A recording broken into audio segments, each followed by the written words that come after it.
అలానే మిసేసరం ప్రస్తుతం మనం ఎవరైనా ఫోన్ చేస్తే అన్నోన్ పర్సన్స్ వాళ్ళు ఎవరు చేశారు ఏంటి అనేది మనకు తెలియదు. తెలుసుకోవాలంటే మనం ట్రూ కాలర్ అనేది ఒక యాప్ ఉంటుంది. దాన్ని డౌన్లోడ్ చేసుకోవాలి ప్రత్యేకంగా. దాంట్లో మళ్ళీ ఈ నెంబర్ పేస్ట్ చేస్తే వాళ్ళు ఎవరు ఏంటి అనేది వస్తుంది. కానీ యాక్యురేట్గా రాదు.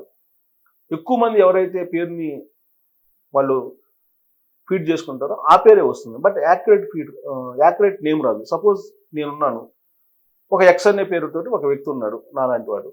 ఆ ఎక్స్ అనే పేరుతోటి ఒక 10 మంది కనుక ఆ నెంబర్ని కనుక ఫీడ్ చేసుకుంటే నేను ఫోన్ చేసినప్పుడు మీకు ఎక్స్ అనే వస్తుంది.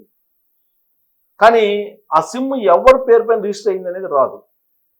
అందుకే ఇప్పుడు భారత ప్రభుత్వం కీలకమైన నిర్ణయం తీసుకుంది. రాబోయేటువంటి రోజుల్లో వచ్చే సంవత్సరం మార్చి నుంచి మీకు ఎవరైనా సరే కాల్ చేస్తే వాళ్ళ నేమ్ డిస్ప్లే అవుతుంది మీ ఫోన్ మీద. ఇప్పుడు మనకి ఫోన్ చేస్తే కనుక వాళ్ళ నెంబర్ డిస్ప్లే అవుతుంటుంది. కానీ రాబోయేటువంటి రోజుల్లో నెంబర్తో పాటు వాళ్ళ నేమ్ కూడా డిస్ప్లే అవుతుంది. ఏ పేరుతో అయితే సిమ్ రిజిస్టర్ అయిందో ఆ సిమ్ రిజిస్ట్రేషన్ చేసుకున్నటువంటి వాళ్ళ పేరు ఖచ్చితంగా డిస్ప్లే అయ్యేలాగా ఇప్పుడు భారత ప్రభుత్వం ఒక నిర్ణయం తీసుకుంది. ఆ మేరకు ఫోన్ ప్రొవైడర్స్ ఎవరైతే ప్రొవైడర్స్ ఉన్నారో టెలి ప్రొవైడర్స్ వాళ్ళకి ఆదేశాలు జారీ చేసింది భారత ప్రభుత్వం. కాబట్టి ఇక నుంచి అన్నోన్ ఫోన్స్ రావడానికి అవకాశం ఉండదు. ఒకవేళ వచ్చినా కానీ అది మనకు తెలిసిపోతుంది ఎవరు ఏంటి అనేది. సో ట్రాన్స్పరెన్సీ తీసుకురావడానికి ఇప్పుడు అన్నోన్ ఫోన్స్ చాలా వస్తున్నాయి. ఇప్పుడు సైబర్ క్రైమ్కి పాల్పడేటువంటి వాళ్ళందరూ కూడా ఇప్పుడు వేరే కంట్రీస్కి సంబంధించినటువంటి పేర్లతోటి కాల్ చేస్తూ ఉన్నారు. కాల్ చేసి డిజిటల్ అరెస్ట్ చేస్తూ ఉన్నారు. కొంతమంది మీకు వీడియో కాల్ కూడా చేస్తున్నారు. కాబట్టి ఫోన్ నెంబర్ కనుక ఉంటే కనుక రిజిస్టర్ అయినటువంటి వాళ్ళ పేరు ఏ పేరుతో అయితే సిమ్ని రిజిస్టర్ చేసుకుంటారో అదే పేరు డిస్ప్లే అవుతుంది. సో వాళ్ళ అవతలకు కూడా తెలిసిపోతుంది ఎవరు ఫోన్ చేస్తున్నారు ఏంటనేది. ఇంత ట్రాన్స్పరెన్సీగా తీసుకురావడానికి భారత ప్రభుత్వం సిద్ధమైంది. దీనికి కారణం ఏంటి అని అంటే మోసాలను తగ్గించడం. అలాగే అనేక మంది ఫోన్లు చేసి విసిగిస్తూ ఉంటారు. అలాంటి వాళ్ళని ఆకతాయిల్ని కట్టడి చేయటం, జులాయిల్ని కట్టడి చేయటం, ఇలాంటివన్నీ కూడా ఇప్పుడు భారత ప్రభుత్వం టెలికాం రెగ్యులేటరీ అథారిటీ స్క్రూటినీ చేస్తూ ఉంది. సోషల్ మీడియాలో కూడా చేస్తుంది. సోషల్ మీడియాలో పోస్టులు అబ్జర్వ్ చేస్తుంది. దానికి కూడా ఒక ప్రత్యేకమైనటువంటి చట్టాన్ని తీసుకొస్తుంది. ఎవరు పడితే వాళ్ళు ఇష్టానుసారంగా మాట్లాడితే కుదరదు అనేటువంటి విధంగా ఒక చట్టాన్ని కూడా తీసుకొస్తుంది. అలాగే ఇప్పుడు టెలి ప్రొవైడర్స్కి ఆదేశాలు జారీ చేసింది.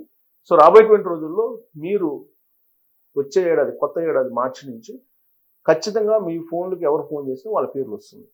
ఒకవేళ మీరు మాకు అవసరం లేదు అని అంటే వాటిని ఆపేసేటువంటి ఆప్షన్ కూడా ఇస్తున్నారు. దానికి మొబైల్లో ఇస్తున్నారు. అలాగే టెలిఫోన్ ప్రొవైడర్స్లో కూడా ఇస్తున్నారు.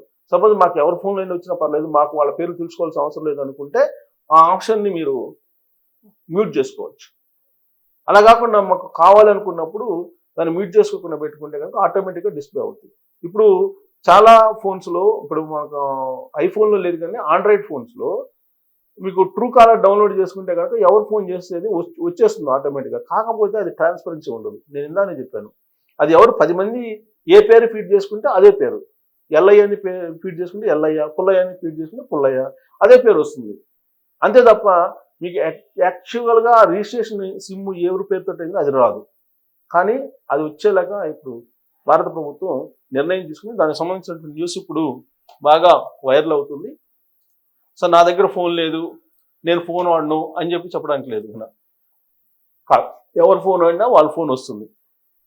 ఇక్కడ చూడండి, తెలియని నెంబర్ నుంచి ఫోన్ కాల్ చేస్తే అది ఎవరిదో తెలుసుకోవడానికి ట్రూ కాలర్ వంటి థర్డ్ పార్టీ యాప్లపై ఆధారపడాల్సిన అవసరం ఇకపై ఉండకపోవచ్చు. ఇప్పుడు మనం ప్రస్తుతం ఏంటి, థర్డ్ పార్టీ యాప్ని మనం డౌన్లోడ్ చేసుకున్నాం. ఇప్పుడు ఆండ్రాయిడ్ కొన్నా లేదంటే ఐఫోన్ కొన్నా. ఐఫోన్లో అయితే నాకు తెలిసినంత వరకు ట్రూ కాలర్ సపోర్ట్ చేయదు, రాదు కూడా ఐఫోన్లో. బట్ ఆండ్రాయిడ్ ఫోన్ సపోర్ట్ చేస్తుంది. ఆండ్రాయిడ్ ఫోన్లో మీరు కనుక యాప్ డౌన్లోడ్ చేసుకుంటే ట్రూ కాలర్ యాప్, ఆ యాప్ ద్వారా మీరు ఎవరు ఫోన్ చేస్తారో ఏంటి అనేది ఐడెంటిఫై చేయొచ్చు. బట్ అలాగే ఆటోమేటిక్ రికార్డింగ్ కూడా ఉంటుంది ఆప్షన్, ఇది ఆండ్రాయిడ్ ఫోన్లో. బట్ ఐఫోన్లో మరి సపరేట్గా ఒక యాప్ డౌన్లోడ్ చేసుకొని ఆటోమేటిక్ కాల్ రికార్డర్ పెట్టుకోవాలి. అంటే థర్డ్ పార్టీ మీద ఆధారపడాలి. అలా కాకుండా టెలికాం ప్రొవైడరే మనకి అలాంటి ఫెసిలిటీని కలిగిస్తే అది జెన్యూన్గా ఉంటుంది, నమ్మశక్యంగా కూడా ఉంటుంది. అందుకే ఇప్పుడు ఆ నిర్ణయం భారత ప్రభుత్వం తీసుకుంది. ట్రూ కాలర్ వంటి థర్డ్ పార్టీ మీద ఆధారపడకుండా కాల్ చేస్తే వ్యక్తి పేరును నేరుగా ఫోన్ డిస్ప్లే పైన ప్రదర్శించే కాలింగ్ నేమ్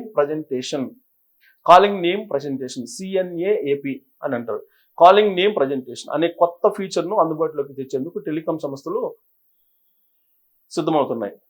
సిమ్ కార్డు తీసుకునే సమయంలో ఇచ్చిన అధికారిక గుర్తింపు కార్డులోని పేరునే ఇన్కమింగ్ కాల్స్ సమయంలో చూపించనున్నారు. అది వెసులుబాటు.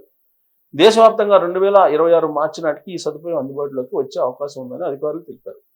పెరిగిపోతున్న సైబర్ నేరాలు, ముఖ్యంగా డిజిటల్ అరెస్ట్ పేరుతో జరుగుతున్న మోసాలు, ఫేక్ కాల్స్ను అరికట్టే లక్ష్యంతో టెలికాం విభాగం ఈ సిఎన్ఏపి అంటే కాలింగ్ నేమ్ ప్రజెంటేషన్ విధానాన్ని ప్రతిపాదించింది. ఈ ప్రతిపాదనకు టెలికాం నియంత్రణ సంస్థ ట్రాయ్ కూడా తాజాగా ఆమోదం తెలిపింది. సో ట్రాయ్ కూడా ఆమోదం తెలిపిందంటే ఇది అమల్లోకి రాబోతుంది త్వరలో.